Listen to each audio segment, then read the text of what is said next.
family. Steve Copeland from the Couch Conversation. Steve Copeland from the Couch Conversation. Steve Copeland from the Couch Conversation Show. Boom, boom, boom. Steve Copeland from the Couch Conversation. Steve Copeland from the Couch Conversation. Steve Copeland from the Couch Conversation Show. Boom, boom, boom. Steve Copeland from the Couch Conversation. Steve Copeland from the Couch Conversation. Steve Copeland from the Couch Conversation Show. Hey, B, More City. We in the house, baby. Be More City. We are in the house. We are in the house. We are in the house. We are in the house. Be More Conversation. We are in the house. Trying to see if I'm showing on my Twitter account. Twitter account. Twitter account. Y'all like my background?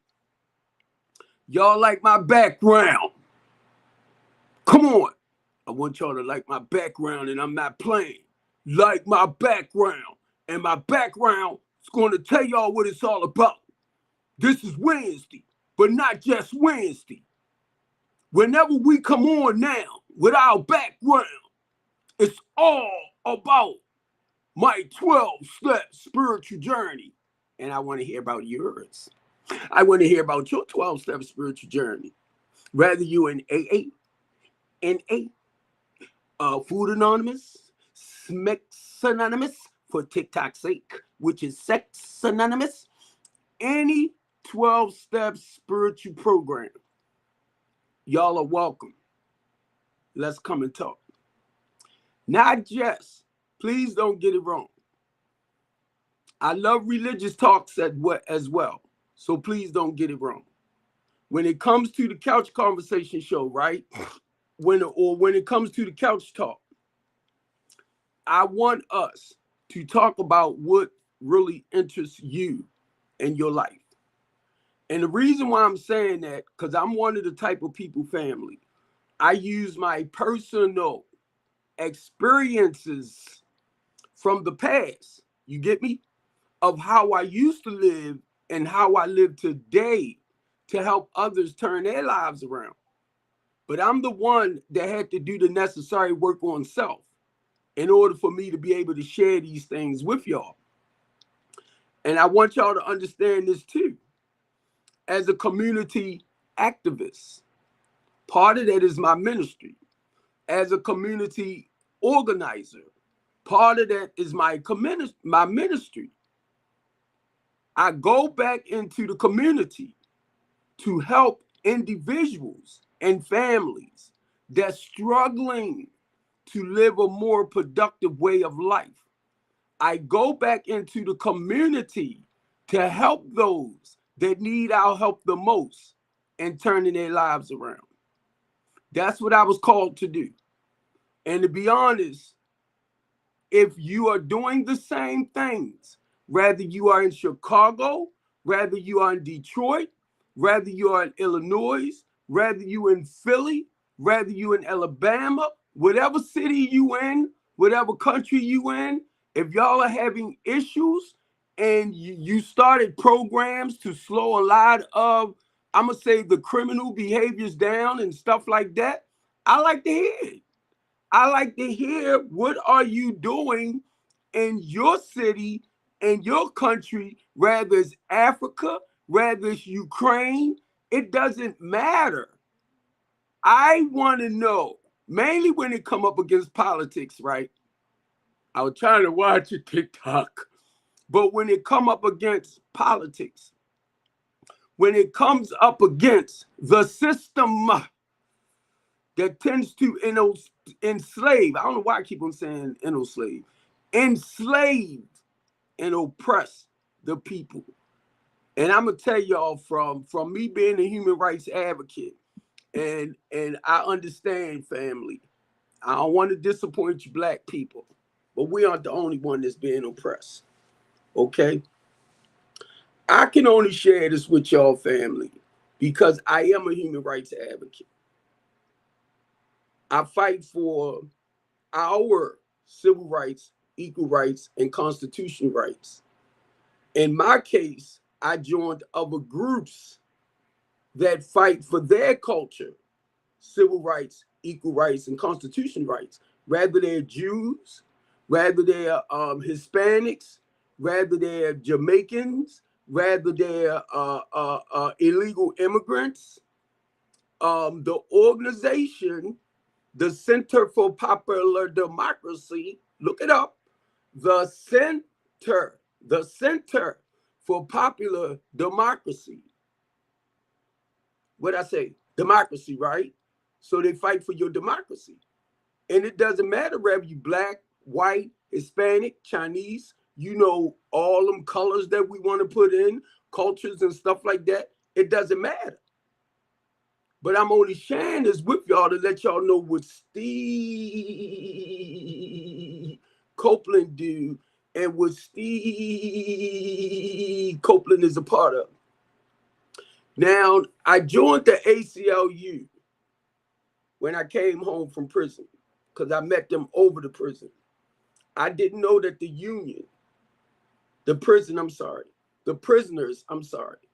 prisoners had a union, and it's the ACLU. And not only that, I met the people from American Disability Act. I know some of them as well, and I'm sorry for not announcing them a long time ago. But these are the people that I met over the prison that comes into the prison, and they fight for the rights of the prisoners. Did y'all know that? If you don't, you know now. I met a correction officer, right, that ended up retiring from being a correctional officer, and he became a member of American Disability Act. Y'all know, I just thought about that. Long as I've been home, I just thought about that. And during this time, because of what happened to me, family, you know, some years ago, getting falsely arrested, they paid a lot of attention to the things that I was saying out my mouth. Not just that they paid a lot of attention. They happened to go on my Facebook page. They Googled me, and they found out that Mr. Copeland wasn't lying about the things that he said that he do in the community. I'm not no criminal. I don't try to commit crimes to have myself behind bars. Y'all see where I'm at. Y'all see the background now. Y'all see it's a talk show that comes on, I'm gonna say Monday through Sunday, 6 o'clock. This is a mission for me. This is a journey. I'm no different than a Oprah Winfrey, except for I don't have the money. I'm no different than a Phil Donahue, except for I don't have the money. I'm no different than the rest of them. I come on, I share what other people share with me. I share information that Don Lemon put out, Baltimore City. Y'all know that. I share information with Aaron puts out, and he's from DC. They are reporters. They are journalists. I'll fact check to make sure basically what they're saying is correct from the information they're being fed.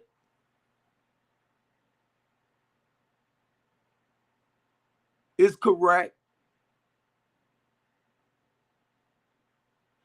I don't go out in the public as much, and the only reason why I family, because of what happened to me almost 3 years ago. It was told to me to like back down.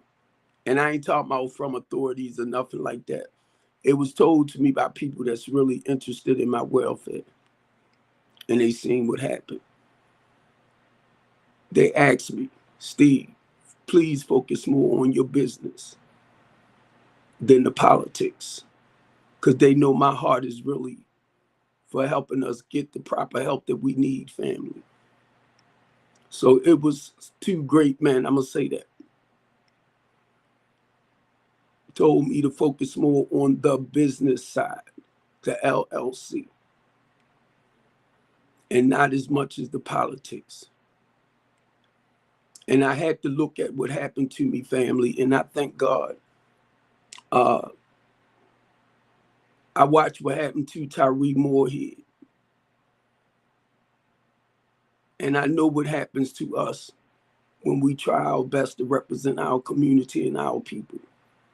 But I did not know my friend was dealing with, psychological issues.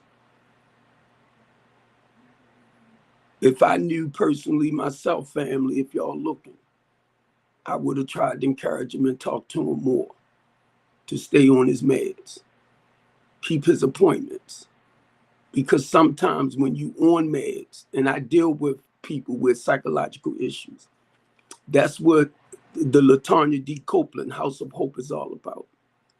I deal with people with mental disorders, bipolar, schizophrenic, all of that.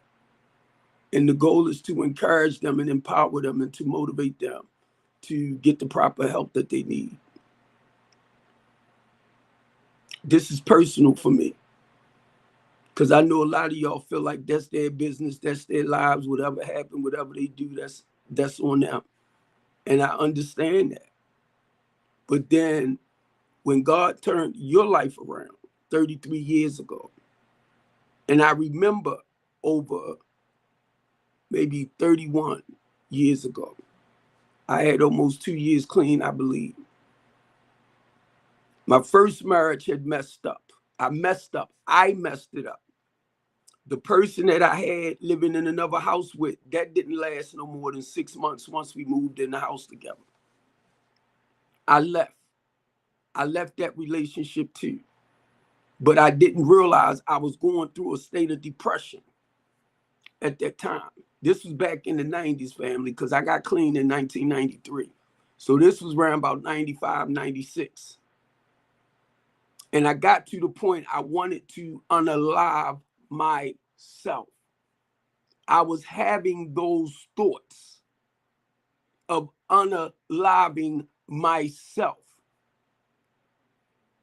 And I was talking to my sponsor at the time, Simon Wainwright, and I know he don't mind me saying it.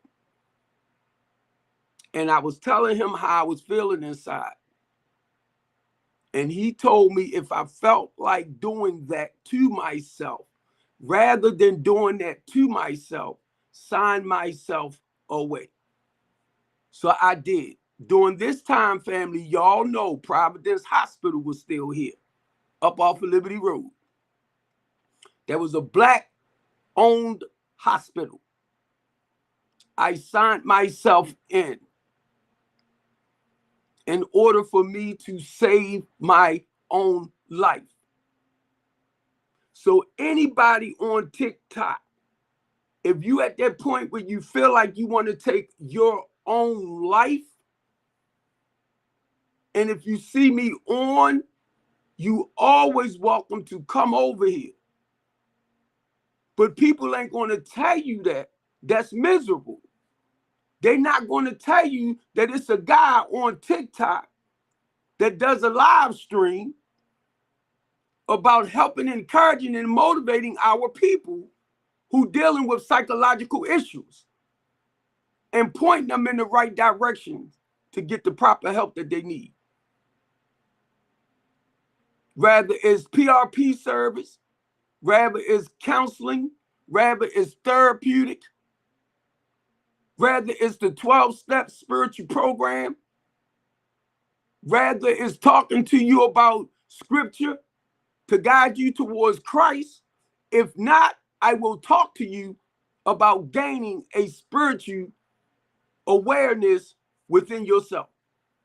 Basically getting you in touch with you to help you understand no matter what you want or what's what, whatever it is.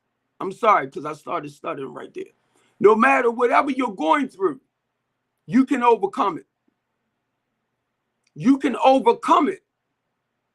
Because for you to sit back and want to take your own life, that's a selfish and self-centered thing.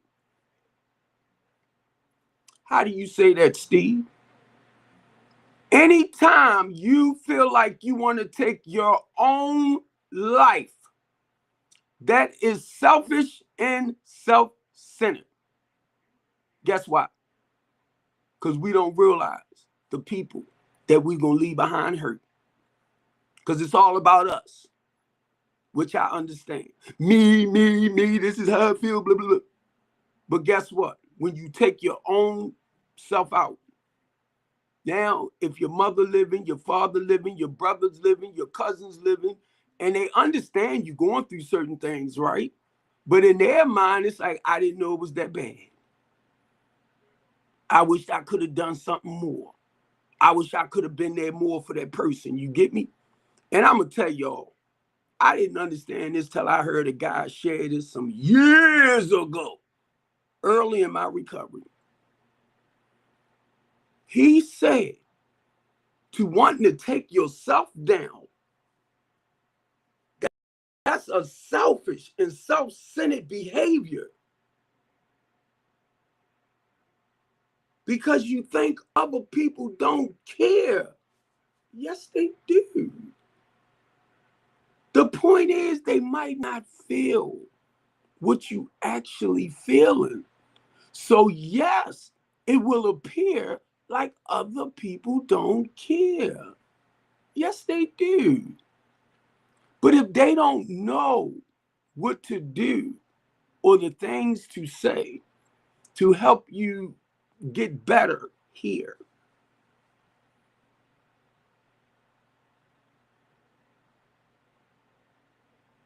mentally, emotionally, and spiritually. That's why I love my 12-step journey. That's why I love my 12-step journey. That's why I love my 12-step journey. It taught me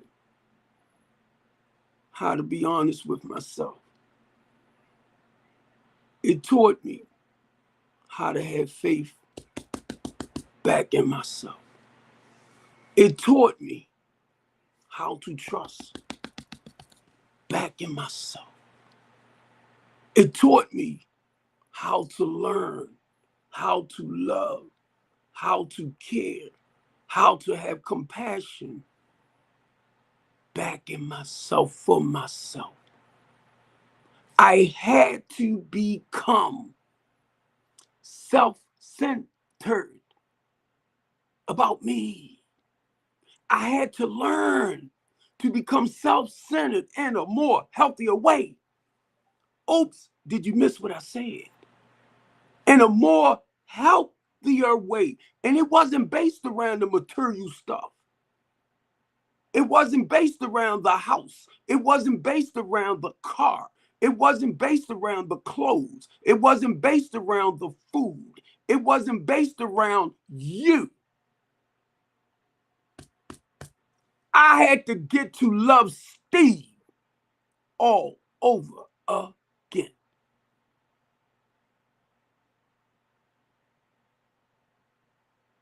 I had to become selfish and self-centered I'm sorry, I said to order, but in order to give it back. That's all I'm doing. I had to look at me. And once I was able to be all right with me, once I was able to discover Steve, once I was able to love Steve, ooh, now Steve can give it back. And been doing it a day at a time for 33 years. For a lot of y'all in Baltimore City might have seen that behavior, right? Not one time did I commit a crime. No matter how I might have yelled, no matter how I might have screamed, no matter how I might not have looked professional to you, I didn't do one thing to go to prison other than what people created. And I turned my own self in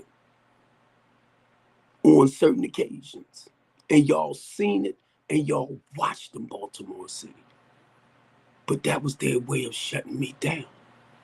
The same way they make Brandon Scott look bad. I'm used to it. The same way they make Westmore look bad. I'm used to it. The same way they made Sheila Dixon look bad. I'm used to it. The same way they made Marilyn Mosby look bad.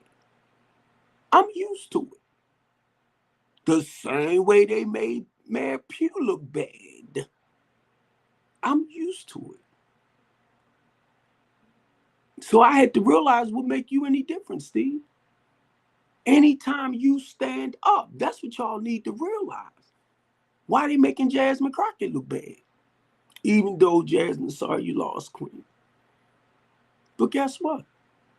When I realized she was a community activist, that's when it hit me. The reason why she speak the way she do. But y'all call it ghetto, right? Christopher Anderson. Christopher Anderson. I love you, bro. You my Christian brother. I don't know what's happening to you, bro.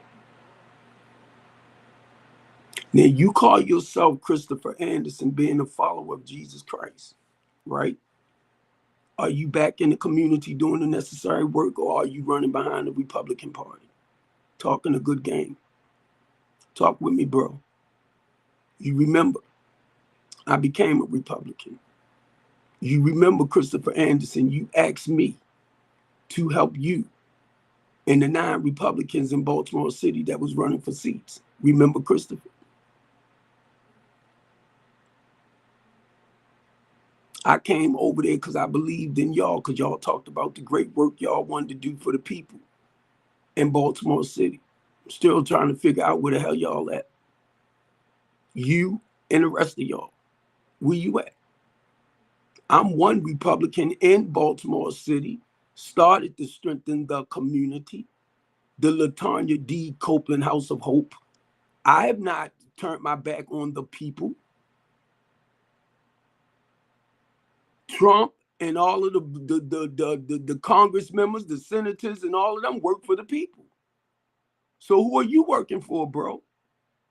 I seen that statement you made about Jasmine Crockett. And you as a black man should be ashamed of yourself. I almost called you the N-word just now. To sit up there and want to downgrade your sister. A black woman. Christopher Anderson. I don't know where you going, bro. You running for 7th district council seat. James Torrance seat. Do you really think you're going to get in? You ain't doing nothing to build back up in the community. In the 7th district. I grew up in the 7th district. You ain't doing nothing but partying and running around with them, trying to talk a real good game. I didn't like what you put out about Jasmine Crockett, bro.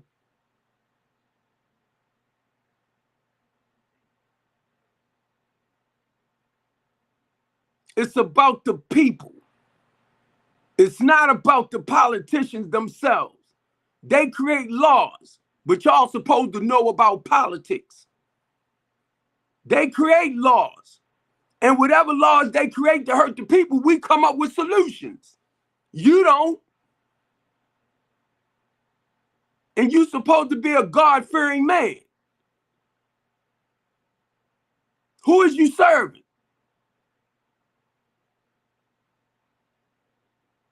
Who you serving?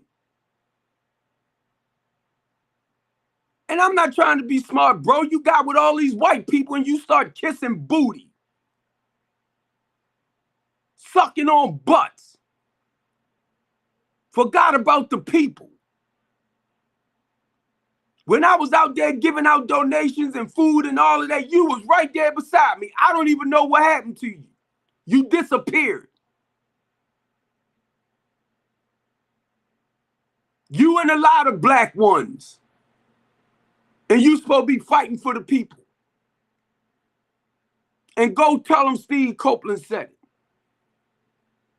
Because y'all disappoint me, bro.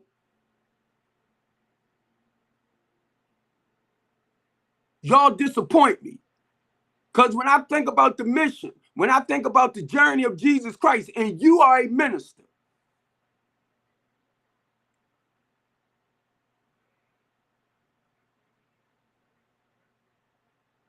and I responded to your message about trying to put Jasmine Crockett down.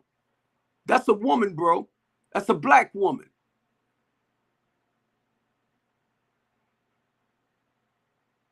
And the N-word is just steady running through my mind. It's just steady running through my mind. I get sick and tired of us doing stuff like this. And that's nothing against our white counterparts, because they already know where my heart is at when it comes to Baltimore City. And I'm talking about the business owners that don't have a problem with giving us donations to give back to Baltimore City. You ain't doing jack nothing, bro. The Republican Party do not, and I already know it, have a foot planted in the city because it's a Democratic city. But I came over there with y'all because I was willing to help y'all give them a run for y'all money. Because y'all talked a good game.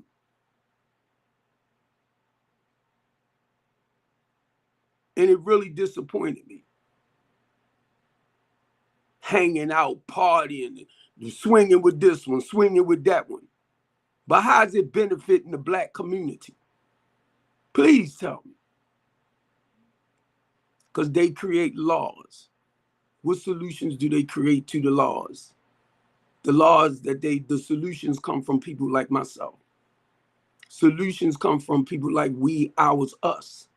Solutions come from people like Uncle T, who's fellowshipping with our young men and young women, with Cherie Rogers, giving out food back into the community, mentoring our young men and our young women. Lisa Moloch, Erica Bradford. And I'm going to mention Safe Streets. And I understand a lot of the members of Safe Streets are recovering addicts. Returning citizens. But I'm going to share this too. If you don't learn to get rid of that old ways of thinking, that hustling mode and all that type of stuff, you'll go back to doing it. Because I had to get rid of mine. I had thoughts when I got clean to continue putting that out there. I shared about it in the meetings, letting people know that even though I was clean, I was going to church. I wanted to talk a real good God-centered Gucci game and then still poison the community. God hit me and said, if you do, I'm going to take you down. And it scared me. That's the only reason why I didn't do it. I heard a brother talk about how when he was out there and the car hit him and knocked him a half a block. And because of his story, that was like God saying to me, go back to doing what you used to do to my people and watch what I do to you. I was like, So I'm telling you about Steve, 12-step spiritual program. I'm telling you about Steve, the ordained deacon who start walking in his ministry. I'm talking about Steve, the one that goes back out into the community with other community organizations, and I'm watching them build and doing great jobs in Baltimore City. Then when I go back to 2017, We had 343 homicides. I'm TikTok sake. Unalives, right? Unalives by pew pew. For Baltimore City, if you don't understand what that is, that's what they call guns on TikTok, pew pews. That's TikTok language, family. So I have to, abide by the community guidelines for TikTok. You get me? So they won't flag me. Because they already know who Steve Copeland is as a community activist, as a human rights advocate, as someone who embraced the community. The goal is to build back up in the community. They already know it. Because certain things they sent me to restrict me, I appealed it by letting them know who I was, and they flipped it. So it's not to hurt the public. It's not to disgrace the public. It's not to downgrade our people. Like I see a lot of platforms over here with this messy TikTok bull crap. Making great money off our people pain and misery. And I thank TikTok for allowing me to be able to come on and talk about other ways and means of encouraging and empowering and educating our people. For some of y'all who take life and people's lives for a joke because you are miserable. Now, if I sound miserable, y'all know I ain't miserable, because guess what? If I was miserable, I wouldn't be doing what the freak I'm doing. So understand the difference. I might sound a little rugged. I might sound a little rough. I might sound a little tough, because I want y'all to feel what I'm saying. Get it in your spirit. That's all. Get it down in here. And come on, let's come together and do something about it. Come on. Do y'all know? And be honest, I really understand, family. Don't get it wrong. Because you're scared to stand up and fight for what you want out of life. I understand. I'm telling you. I ain't understand this at first. But I understand when you stand up for righteousness. When you standing up for righteousness, you become a target.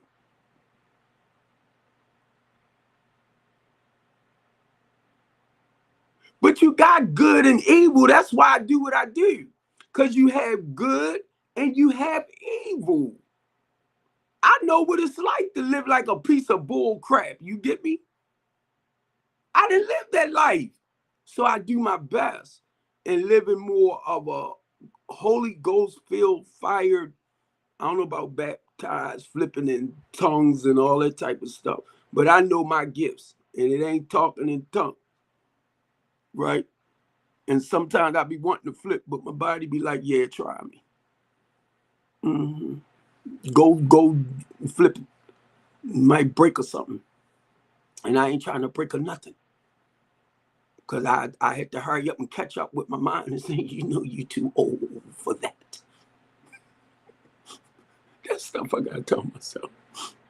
Yeah, I be wanting to. It's like, okay. You ain't young no more. But look, family. My 12-step spiritual program. And this is just a spiritual journey, right? It's a journey of self-awareness. And I was getting ready, I don't look at myself as a religious man, but I understand the religious teaching and doctrine. Now, I can only speak, and y'all know I go here, as a follower, as a lover, and I'm talking about of Christ, right? And when I look at Jesus Christ, he was not a religious man. It was more about his character. It was more about his personality. as a human being, but we will tie him in to a particular religion. I don't, and most of the people that I deal with, because we looking at his mission, we looking at his purpose. Just like when you read about them in the Old Testament, and when you hear how the Spirit of the Lord came upon them, the Spirit of the same Spirit that comes upon me, or that's in me, which encourages me to share my life story with y'all. Y'all are reading their stories.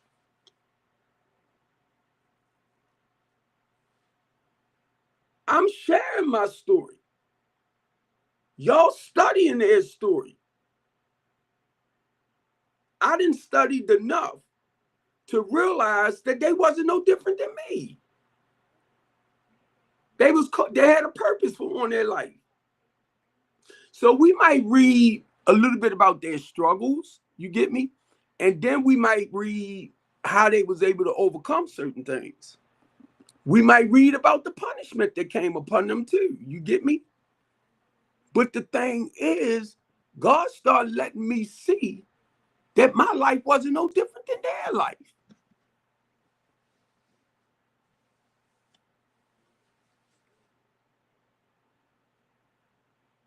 I hope you kind of understand where I'm coming from. So when I read the Old Testament,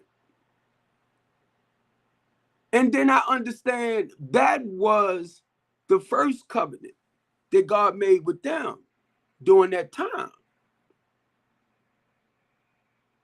Y'all read it. And then looking at the New Testament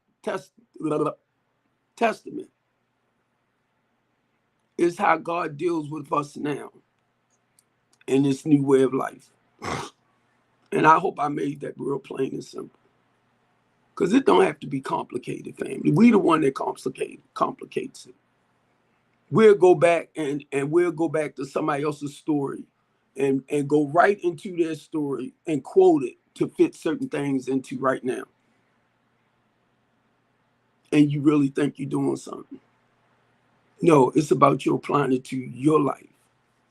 But you quick to go back and take another person's life story and compare it, and to answer, like, to make your point about a conversation. I'd be so amazed. I'd be like, look at this. But it is what it is. If you have poor communication skills, that's what you would do. Because the whole thing is, I don't want people to know my business. I don't want people to know this. I don't want people to know that. But you on here trying to start a live stream, but you're not being true to yourself. So do you expect for anybody that comes up on your platform to be honest? I don't have no problem. Talking about Steve Copeland. It started from the 12-step program.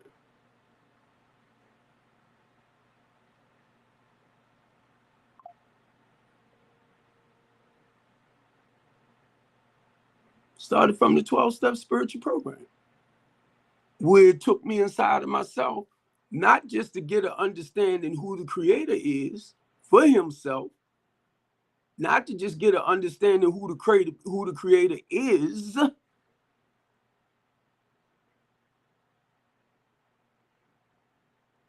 but to use, watch this, the 5 books of Moses that was read from the 10 commandments, but just broken down on how he wants you, Steve Copeland, to live your life in the here and now. Will tell you what not to do, and will tell you what you can do. And if you caught up in what he said not to do, then it will help you understand what to do to come out. Now, I'm not no pastor. I'm not no preacher. I'm not no bishop. I'm not over top of people telling people what the Bible said and not living it to the best of my human abilities for my own life. Because that's what it says. Basic instructions before leaving earth.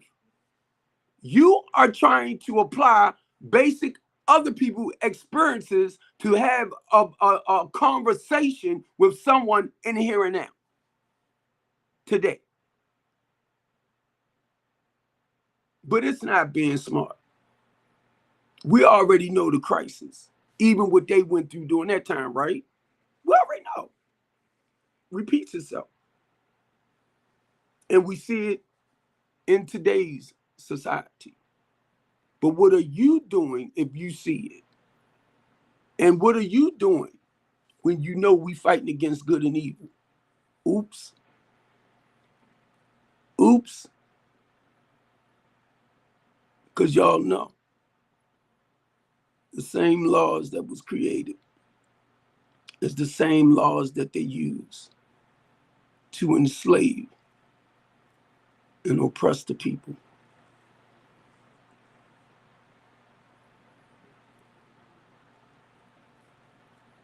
Baltimore City, I love y'all.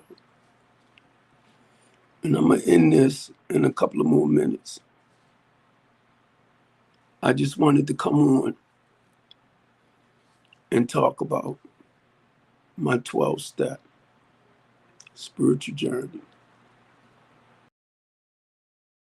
I'm going to do as well, family. I have these 12 steps behind me. And if anyone, and I'll get out the way, that's no problem. If you can't see them all, let me know. Because if you want to talk about keep taking an inventory, which is a 10th step right here, that's when I take a look at myself and just focus on like the here and now, which I'm going to jump to 11 because this talks about prayer and meditation. And when I open up my mouth, to me, it's like prayer is just talking to God. Meditation is listening for his answer. So basically, the reason why I went from the 10th to the 11th, seeking spiritual growth daily, is because I have to do this. And this is basically prayer. It's like I'm talking to God. Okay, Lord, what is you trying to say to me? Okay, Lord, what did I do? Because it's like my conscience might be out of whack, right? And I'm communicating with him for him to help me better understand why am I feeling unease, or why am I feeling a certain way, right? So now I'll have to do this from the time I woke up in the morning till right now. And the time is 6:45 p.m. where I'm at Eastern Standard Time. So I have to look at myself, and the day is March the 4th. So it's just Wednesday, March the 4th. Yesterday is gone. That's history now. I just got to focus here. Because if I'm feeling uncomfortable in here about something, that's why you take a personal inventory of looking at yourself and looking at your day, how your day going so far. But I can't do it without at least talking to God. Then when I take that inventory, coming from the 10th, I'm in 11th because I'm talking about praying. Then when I shut my mouth,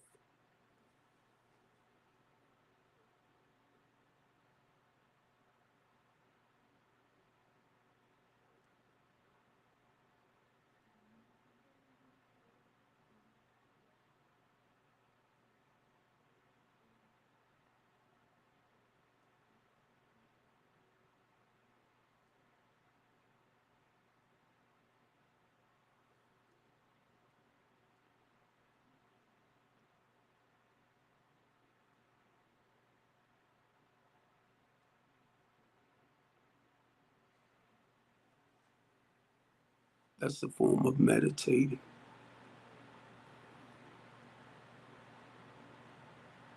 And the reason why I broke that, because I hear my fan.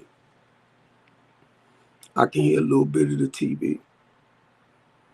But that's the point of prayer, meditation, looking back at myself. That's a daily inventory. So I'm going inside of self.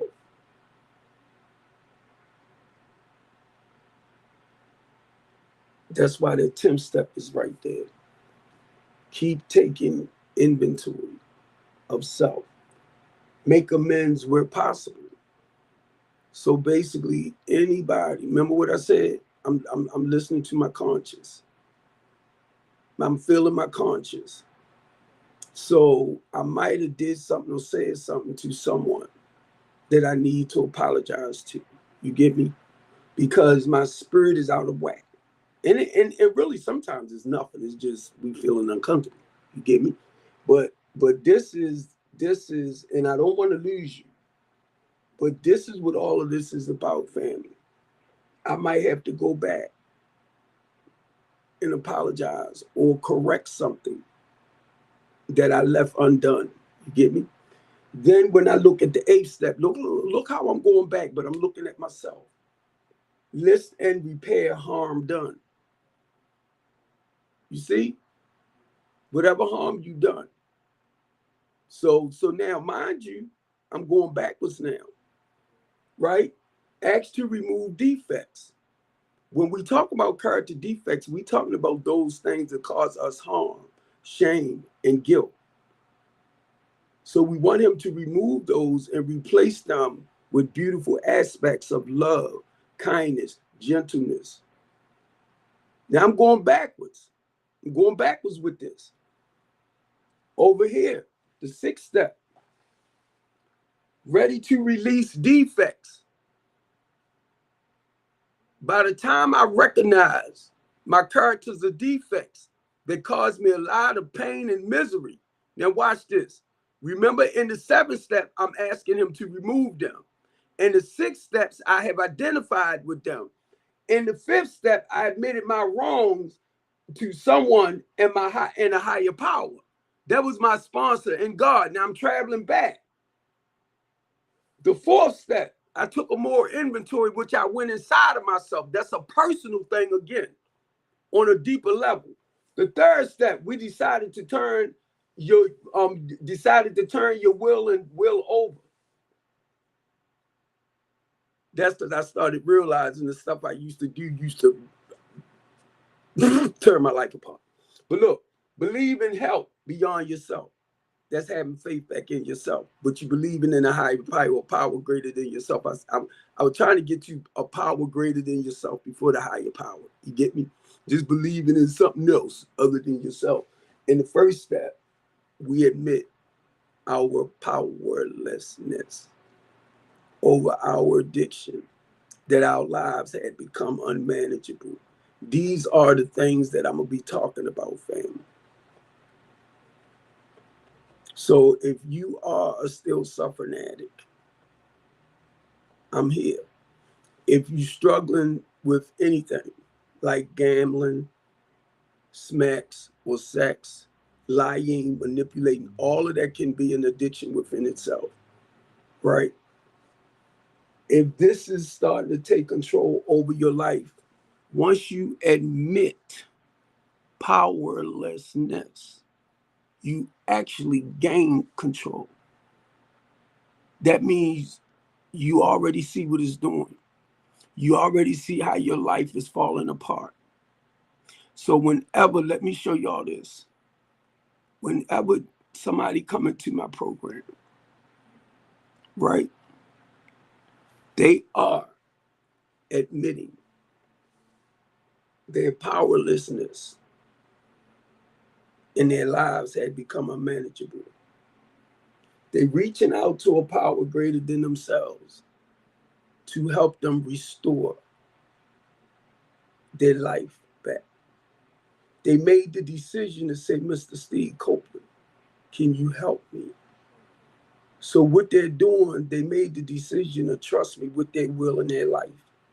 And that's not something I get in trouble by God playing with that. I'm not like a lot of other people. I know me. And I know how God will eat my conscience up. So one, whenever you come to me, you admitting your powerlessness, whatever it is, you lost control over it. Finances, housing, whatever. That's the first step. That's the first step. That's the first step. The first step is admitting you need help. I wrote this yesterday. I'm not playing no more. I'm not playing. If you coming on my platform, if you cannot share anything of hope to help people turn their lives around, stay away from me. Stay away, because I'm tired of it. I'm tired of it.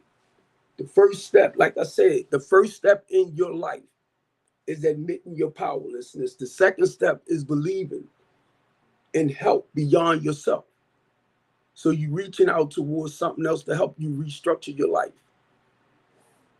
And the third step, you decided to turn your will. You made the decision. You made the decision. Don't I say it all the time? If you ask me to help you, you have to be the one to do the work to make those changes. I'm here for you.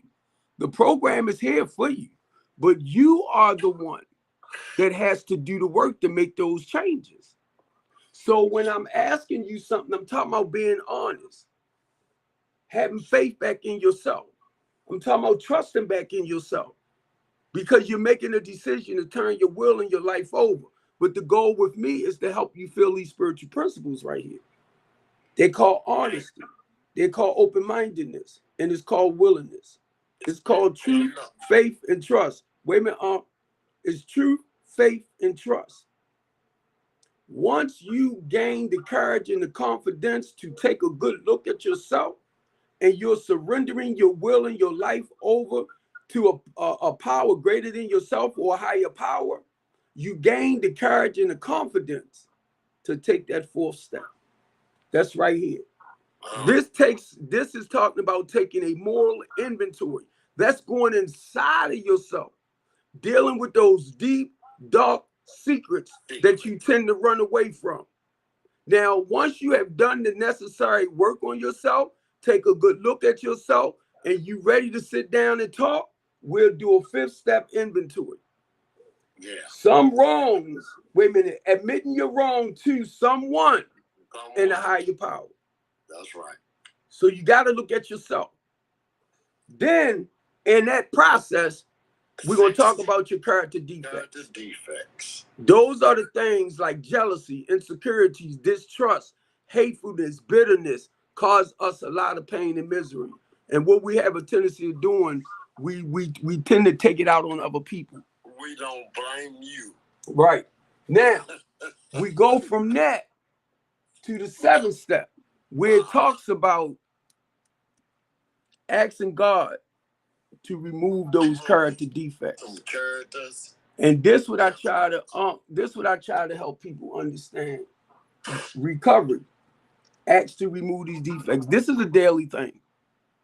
Yes, Lord. Because you can ask him to remove certain things, right? Say like you got an eating habit. No, I'm gonna do this one. A sex habit, right? Smex. You can ask him to remove it, and you might get a year or two of not running. You get me? And that behavior, but then find yourself doing it again. That didn't mean he didn't remove it. He removed it for those years. You the one started it again. Not him. Exactly. Not him. So now, in this process, look at all the harm you done caused other people and to yourself. This is where the eighth step coming at. Now you make a list and repair the harm you done. Then here go the ninth. You go back and apologize to them for the harm that you caused them. And they ain't just apologizing. Don't do it again. Well, try not to do it again to others. They ain't just that. You get me? Come on, Yeah, it ain't no. Keep going. I want you to go all the way down. Yeah, because look, now, in order for me, keep in mind, and you too, to have peace in your life today. Yes. Mainly from the stuff that went on in the past. Yeah. We gotta let it go. And it's a daily job. Like that. I need. It's a daily job. That's something that I need to try to take advantage of, and to be self-aware with that, because I have a hard time